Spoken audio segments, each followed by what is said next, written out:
में बाज की लाइफ के 7 लेसन्स बताने वाले हैं जो सच में जानने लायक है। बाज एक हाई एटीट्यूड वाला पक्षी है। हम आपको उसके जीने का तरीका बताएंगे, उसकी लाइफ के रूल्स बताएंगे, उसका जीवन को जीने का माइंडसेट बताएंगे, जिसे हम अपने जीवन में अप्लाई करके अपनी लाइफ में स्मूथली आगे बढ़ सकते हैं। लेसन नंबर 1, बाज जब शिकार करता है तो अकेला होता है। वो जल, थल और नभ में जाकर शिकार करता है। अकेले के साथ साथ उसका हाई एटीट्यूड उसको सबसे अलग बनाता है। बाज ऊंचाई पर अकेले उड़ा करते हैं। चिड़िया, कौवा या छोटे पक्षियों के साथ नहीं उड़ा करते, क्योंकि उनको पता होता है कि जितनी ऊंचाई मैं तय कर सकता हूँ उतनी वो कभी सोच भी नहीं सकते। बाज सिर्फ बाज के साथ उड़ा करते हैं, वो छोटे पक्षियों के साथ संगति नहीं करते। इससे हमको ये सीखने को मिलता है कि आप उन लोगों के साथ मत रहो जिनके जैसा आप बनना नहीं चाहते, बल्कि आप उन लोगों के साथ रहो जिनके जैसा आप बनना चाहते हैं, क्योंकि छोटी सोच वाले लोग आपको लाइफ में नीचे ले जाते हैं। एक कहावत है, जैसी संगत वैसी रंगत। आप जिन लोगों के साथ रहते हो, आप जिन लोगों को देखते हो, जिन लोगों को सुनते हो, वैसे ही आप अंदर से बनते चले जाते हो। तो अच्छे लोगों के साथ संगति करो ताकि आप फ्यूचर में उनसे और बेटर बन पाओ। अभी जो आप हो उससे और ज़्यादा बेटर बन पाओ। लेसन नंबर 2, बाज के पास हमेशा एक विजन होता है। उनके पास फोकस करने की एबिलिटी होती है। बाज 5 किलोमीटर दूर से अपने शिकार पर निशाना लगा लेता है। अपना 100% ध्यान अपने गोल पर लगा देता है। अगर बाज ने एक बार ठान लिया तो वह अपने शिकार से ध्यान तब तक नहीं हटाएगा जब तक उसे वह पकड़ नहीं लेता। फिर चाहे बीच में कितनी भी बाधाएं क्यों ना हो, वो कभी गिव अप नहीं करता। उसके माइंड में उसका गोल क्लियर होता है। वह अपने शिकार से कभी नहीं भटकता। शिकार करने से पहले वो अपने शिकार को बहुत अच्छे से ऑब्जर्व करता है ताकि उसके शिकार को जरा सा भी मौका ना मिले उससे बचने का। तो इससे हमको ये सीखने को मिलता है कि हमेशा अपनी लाइफ में एक विजन रखो, बेवजह मत जियो, अपने जीवन को व्यर्थ मत जाने दो। अगर किसी चीज को पाने का एक बार ठान लो तो उस चीज को पाने के लिए जो करना पड़ेगा उसमें अपना 100% फोकस लगा दो, अपना पूरा ध्यान लगा दो और अपने माइंड में क्लियर रहो कि मुझे ये चाहिए है। जब तक मुझे ये नहीं मिल जाता तब तक मैं किसी और चीज के बारे में सोच भी नहीं सकता। अपने जीवन में एक लक्ष्य बनाओ और उस लक्ष्य से अपने ध्यान को तब तक मत हटाओ जब तक उस लक्ष्य को आप पा नहीं लेते। फिर चाहे कितनी भी बाधाएं क्यों ना हो, आपके सामने कितनी भी बड़ी चुनौतियां क्यों ना हो, डोंट गिव अप, हार मत मानो। फिर आपको सफल होने से कोई नहीं रोक सकता।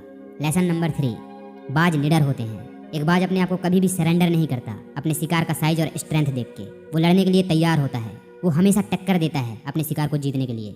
तो इससे हमको ये सीखने को मिलता है कि कोई फर्क नहीं पड़ता कि साइज या आपकी समस्याएं कितनी बड़ी है। चाहे कितनी भी बड़ी प्रॉब्लम क्यों ना आ जाए, कितनी भी बड़ी चुनौती क्यों ना आ जाए, इनके सामने हमें कभी भी खुद को सरेंडर नहीं करना चाहिए है, हिम्मत नहीं हारना चाहिए है। इसके बजाय हमको इनका डट कर सामना करना चाहिए है। लाइफ में हमेशा तैयार रहो प्रॉब्लम्स को फेस करने के लिए, समस्याओं का सामना करने के लिए। सफल लोग निडर होते हैं, उन्हें समस्याओं का सामना करना पड़ता है, तभी वो सफल हो पाते हैं। लेसन नंबर 4, बाज अपनी लिमिटेशन को तोड़ देता है। बाज आंधी, तूफान, बारिश को पसंद करते हैं। जब जब तेज आंधी, तूफान, बारिश की शुरुआत होती है तब तब अन्य पक्षी पेड़ पौधों के बीच झाड़ियों में जाके छुपने लगते हैं। लेकिन एक बाज एक्साइटेड हो जाता है, वो खुश हो जाता है तेज आंधी, तूफान, बारिश को देखकर।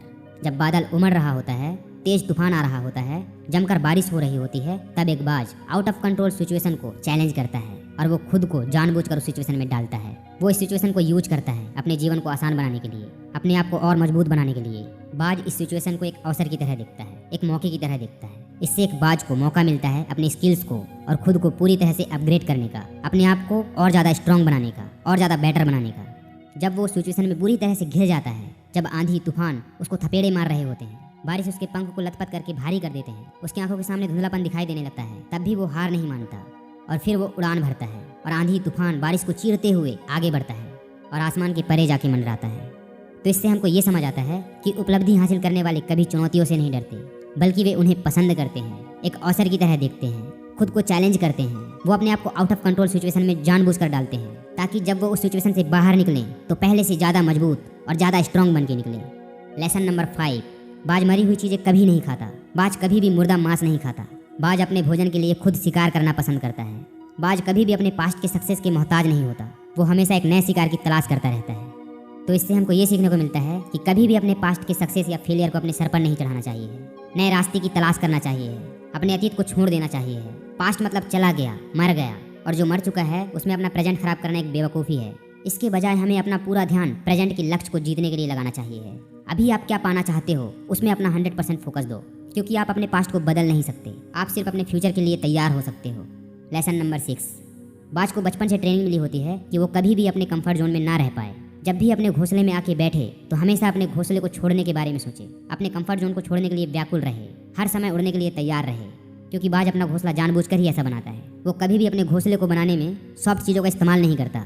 अगर गलती से कोई सॉफ्ट घास उसको अपने घोंसले में दिख गया तो वो उसे उसी वक्त अपने घोंसले से निकाल फेंकता है, ताकि उसे घोंसले के बजाय बाहर शिकार करने पर ध्यान देने का जुनून चढ़ा रहे और उसके बच्चे घोंसले में आराम करने के बजाय कुछ ना कुछ हलचल, कुछ ना कुछ एक्टिविटीज करते रहें। वो आलसी ना बन सकें, वो लगातार घोंसले को छोड़ने के बारे में सोचते रहें। इसलिए वो अपने घोंसले को सॉफ्ट नहीं बनाता। तो इससे हमको ये समझ आता है कि हमें अपना कंफर्ट जोन छोड़ देना चाहिए है। कंफर्ट जोन छोड़ने के लिए हमें हमेशा तैयार रहना चाहिए है। वहाँ कोई वृद्धि नहीं है, वहाँ कोई उपलब्धि नहीं है। अपने आप को हमेशा अनकंफर्ट जोन में डालना चाहिए है ताकि हम अपनी लाइफ का असली मतलब समझ सकें, अपनी लाइफ को और आसान बना सकें, आज के टास्क को पूरा कर सकें। लेसन नंबर 7, बाज अपने शिकार से नॉर्मली चूकता नहीं है, उसको पकड़ ही लेता है। लेकिन अगर वो अपने शिकार से चूक गया तो फिर वापस आता है, लेकिन पिछली बार से ज़्यादा खतरनाक और हाई एटीट्यूड के साथ दोबारा वार करता है और उस वार से शिकार का बचना इम्पॉसिबल होता है। बाज की उम्र लगभग 70 साल होती है, लेकिन 40 की उम्र आते तक उसका शरीर बूढ़ा हो जाता है। उसके पंख उसके शरीर से चिपकने लगते हैं, कमजोर हो जाते हैं। उसके नाखून इतने बड़े हो जाते हैं कि उसके पैरों में ही धंसने लगते हैं और उसका चोंच शिकार करने लायक बिल्कुल नहीं होता, बैंड हो जाता है। उसका शरीर भारी हो जाता है, इससे वह पूरी तरह से कमजोर हो जाता है। ना तो वो उड़ सकता है, ना ही शिकार कर सकता है। उसका शरीर उसका साथ छोड़ रहा होता है, लेकिन उसका साहस नहीं, उसकी हिम्मत नहीं, उसका एटीट्यूड नहीं। अपने जीवन के 40 वर्ष की उम्र में वो 6 महीने ऐसे पेनफुल और हार्ड प्रोसेस से गुजरता है जो कोई सोच भी नहीं सकता। किसी को यकीन ही नहीं होगा कि जीवन जीने के लिए इतना हार्ड प्रोसेस से भी गुजरा जा सकता है क्या। उसके जीवन में यही सबसे बड़ा चैलेंज होता है और वो इस चैलेंज को एक्सेप्ट करता है एंड फाइट करता है मरते दम तक। इसलिए वो इस हालत में सबसे पहले एक सुरक्षित जगह ढूंढता है और कहीं दूर सुनसान पहाड़ों के बीच चला जाता है और फिर मौत की नज़रों में नजरें मिलाकर देखता है। वो वहीं पर अपने पंख को उखाड़ फेंकता है जो बहुत दर्दनाक होता है। अपने नाखून को और अपने चोंच को चट्टानों में मार मार के तोड़ता रहता है जब तक वो पूरी तरह से नंगी ना हो जाए। तब तक वह बहुत ज़्यादा लहूलुहान और दर्दनाक प्रोसेस से गुजरता रहता है। जब तक उसके नए पंख नहीं लग जाते तब तक वह अपने छिपने के स्थान में ही रहता है। जैसे ही कुछ दिनों बाद फिर से उसके पंजे, उसके चोंच, उसके पंख आते हैं, फिर वो वापस आता है अपनी दुनिया में। फिर वो उड़ान भरता है उसी एटीट्यूड के साथ। तब जाकर वो बाज कहलाता है, तब जाकर वो आसमान का राजा कहलाता है। तो इससे हमको ये समझ आता है कि जो चीज़ें हमारी लाइफ में हमें आगे बढ़ने से रोकती हैं उनसे हमें दूरियां बना लेना चाहिए। पुरानी आदतें कितनी भी कठिन क्यों ना हो, जो चीज़ें हम पर बोझ डालती है या हमारे जीवन में कोई वैल्यू ऐड नहीं करती, उन सबको वहीं पर छोड़ देना चाहिए है और लाइफ में आगे बढ़ जाना चाहिए है। तो इन सारे लेसन्स को अप्लाई करके हम अपनी